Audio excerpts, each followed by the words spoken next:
C'est une belle endormie qui se réveille à nouveau. Construit au XVIIe siècle, le domaine de Dampierre en Yvelines retrouve peu à peu son lustre d'antan. Les travaux de restauration qui ont démarré depuis 2020 ont franchi une nouvelle étape. La grille d'honneur a été reposée et les cours du château sont achevés. Pour fêter la fin de la deuxième phase de ce chantier privé, la ministre de la Culture Rachida Dati, accompagnée du ministre délégué à l'Europe Jean-Noël Barrot, se sont rendus sur place. C'est un chef-d'œuvre architectural du grand siècle et depuis 5 ans, l'un des plus importants chantiers de restauration en France. Vous disiez que c'était un rêve, mais vous réalisez le rêve de nous tous. Ce n'est pas un rêve égoïste.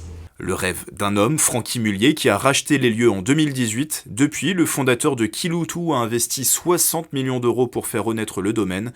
L'objectif, attirer 200 000 visiteurs par an. Un projet hors du commun, entouré des meilleurs, pour consacrer à la fois son temps, son énergie et son talent à ce projet de rénovation.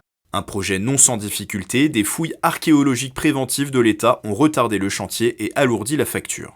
Si l'État veut savoir ce qu'il y a dans le sol, au moins qu'il finance les travaux, parce que nous, on restaure, mais on n'est pas censé fouiller. Il n'y a rien à trouver de toute façon.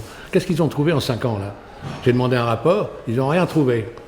Alors qu'on arrête de m'emmerder. Vœu entendu par Rachida Dati qui a annoncé ce jeudi 4 avril que la législation allait évoluer pour faciliter les démarches. Le coût des fouilles préventives concernant les bâtis anciens sera désormais compensé par l'État.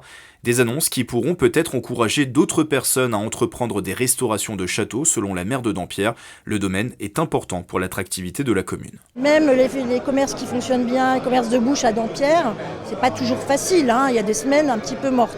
Là, d'abord, le domaine va être désormais ouvert toute l'année. Et donc, ça veut dire un flux de visiteurs et donc des gens qui vont fréquenter nos commerces. En plus de l'ouverture toute l'année, le billet d'entrée est désormais gratuit pour les moins de 18 ans. Les travaux devraient durer encore 1 an. En attendant, le château est ouvert à la visite, des visites guidées sur réservation uniquement.